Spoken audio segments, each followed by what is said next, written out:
Hello friends, स्वागत है आपका हमारे चैनल में। आज हम देखेंगे न्यू सिलेबस 2024 एंड 25 का माध्यमिक शिक्षा मंडल मध्य प्रदेश भोपाल द्वारा जारी किया गया न्यू सिलेबस 2024-25 हायर सेकेंडरी परीक्षा सत्र 2024-25 पाठ्यक्रम देखेंगे, सिलेबस देखेंगे। आज हम कक्षा 11वीं विषय हिंदी का देखेंगे। हमने कक्षा 9वीं एंड कक्षा 10वीं का सिलेबस प्रोवाइड करा दिया है, जो इसकी लिंक डिस्क्रिप्शन में मिल जाएगी। आज हम देखेंगे कक्षा 11वीं की। तो वीडियो को स्टार्ट करते हैं। पहला है हमारा हिंदी का देख लेते हैं। विषय वस्तु क्रमांक पहला है आरोह भाग 1 काव्य खंड। हम तो एक कर जाना, मेरे तो गिरधर गोपाल दूसरों ना कोई, घर की याद चंपा काले काले अक्षर नहीं चिन्हती। गज़ल में पहला क्या है? हे भूख मत मचल, हे मेरे जूही के फूल जैसे ईश्वर, सबसे खतरनाक, आओ मिलकर बचाएं। फिर है पद्य साहित्य का इतिहास एवं प्रवृत्तियाँ। कवि परिचय, भावार्थ, संदर्भ, प्रसंग, भावार्थ, काव्य सौंदर्य, सौंदर्य बोध, भाव एवं विषय वस्तु आधारित प्रश्न। मतलब जो लास्ट में, मतलब चैप्टर के लास्ट में जो प्रश्न दिए रहते हैं ना, वो और संदर्भ, प्रश्न, व्याख्या, ये सब आपको एक एक टॉपिक की वीडियो सॉल्यूशन के साथ हम आपको प्रोवाइड कराएंगे। इसके लिए आप हमारे चैनल को सब्सक्राइब कर लीजिए। काव्य बोध, काव्य के भेद, प्रबंध एवं मुक्तक काव्य के भेद एवं उदाहरण। रस परिचय, परिभाषा, अंग, प्रकार एवं उदाहरण। अलंकार परिचय एवं प्रकार, वक्रोक्ति, दृष्टांत, उदाहरण एवं विषयोक्ति अलंकार। छंद परिचय एवं प्रकार, रोला एवं मुक्त छंद। गज़ल शब्द गुण परिचय एवं प्रकार, बिंब विधान। इन सभी टॉपिकों का आपको सॉल्यूशन प्रोवाइड कराएंगे। तीसरा देख लेते हैं आरोह भाग 1 का गद्य खंड देख लेते हैं। नमक का दरोगा, मियाँ नसीरुद्दीन, अप्पू के साथ 2.5 साल, विदाई संभाषण, गलता लोहा, रजनी, जामुन का पेड़, भारत माता। गद्य साहित्य का इतिहास, विकास क्रम, प्रवृत्तियाँ एवं गद्य की विधाएं, कहानी, संस्मरण, व्यंग्यात्मक निबंध, एकांकी, लेखक परिचय, व्याख्या, संदर्भ, प्रसंग, व्याख्या, विशेष, विषय वस्तु एवं विचार बोध पर आधारित प्रश्न। फिर इसके आगे देख लेते हैं भाषा बोध। भाषा बोध में क्या क्या है? शब्द है, शब्द क्षेत्रीय शब्द, तकनीकी एवं निपात शब्द, शब्द शक्ति, प्रचार मतलब कितने प्रकार के होते हैं, और कितनी प्रकार और उनकी परिभाषाएं, उदाहरण, शब्द युग्म एवं उनके प्रकार, वाक्य परिचय, ये सब, वाक्य शुद्धिकरण एवं वाक्य परिवर्तन, मुहावरे एवं लोकोक्ति, राज्य भाषा एवं राष्ट्रभाषा, राज्य भाषा एवं राष्ट्रभाषा में अंतर आता है, विशेषताएं पूछता है। ये जो जितने भी टॉपिक दिए हैं ना, इसमें हम आपको सभी का आंसर प्रोवाइड कराएंगे। देख लेते हैं क्या क्या। जितने भी टॉपिक है ना, उसके सॉल्यूशन की वीडियो जल्दी आने वाली है। इसके लिए आप हमारे चैनल को सब्सक्राइब कर लीजिए और वीडियो पसंद आई हो तो लाइक कीजिए।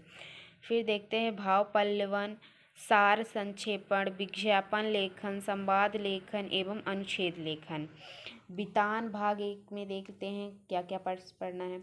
भारतीय गायिकाओं में बेजोड़ लता मंगेशकर। इसके बाद राजस्थान की रजत बूंदें, आलो आधारी, भारतीय कलाएं, पूरक पाठ्यपुस्तक पर आधारित प्रश्न।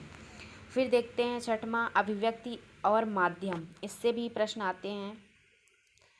देखते हैं जनसंचार माध्यम और लेखन। जनसंचार माध्यम पत्रकारिता के विविध आयाम, और सूचनात्मक लेखन जैसे हो गई डायरी लेखन की कला, कथा पटकथा, व्यवहारिक लेखन।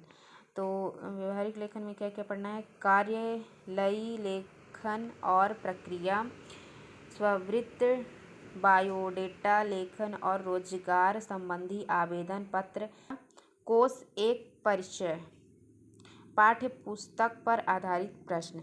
7वां अपठित बोध, जो दिया रहता है गद्यांश काव्यांश पर आधारित प्रश्न, जो पेपर में आता है ना गद्यांश काव्यांश, उससे हमें आंसर छांट के लिखना पड़ता है वो। और 8वें में क्या होता है? पत्र लेखन। पत्र लेखन औपचारिक और अनौपचारिक पत्र 2 प्रकार के होते हैं, इसमें दिया है औपचारिक और अनौपचारिक। फिर 9वां है निबंध लेखन। निबंध लेखन में रूपरेखा सहित लिखना है।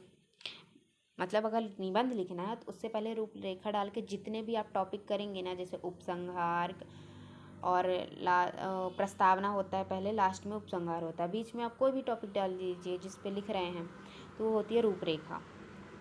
ठीक है। और नेक्स्ट देखते हैं हम इंग्लिश का।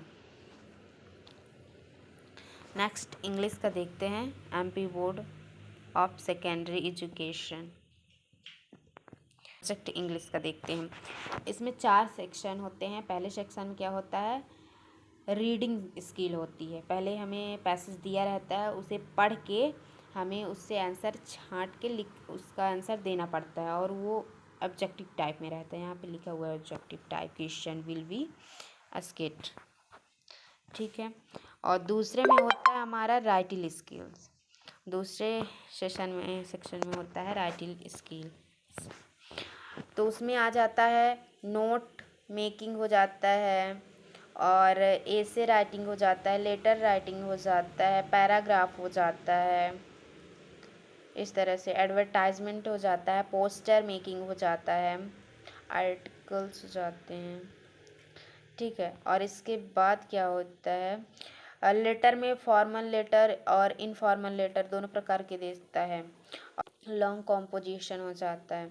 फिर तीसरे सेक्शन में हमारा ग्रामर आता है। तीसरे सेक्शन में ग्रामर आता है। इसमें क्या रहते हैं कि ब्रैकेट में दिए रहते हैं और उन्हें हमें सही टिक करके भरना होता है। उसमें क्या क्या रहते हैं? टेंस रहते हैं, वर्ब रहते हैं, आर्टिकल्स रहते हैं, मॉडल्स रहते हैं, इस तरह से रहता है।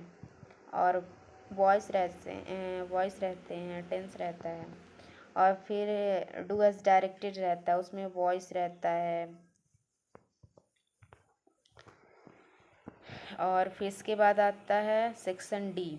उसमें टेक्स्ट बुक्स के क्वेश्चन रहते हैं। जो टेक्स्ट बुक मतलब जो हमें किताब मिलती है, 2 किताब मिलती है इंग्लिश की, उससे इस चैप्टर के अंदर जो क्वेश्चन दिए रहते हैं और लास्ट में उनसे आता है।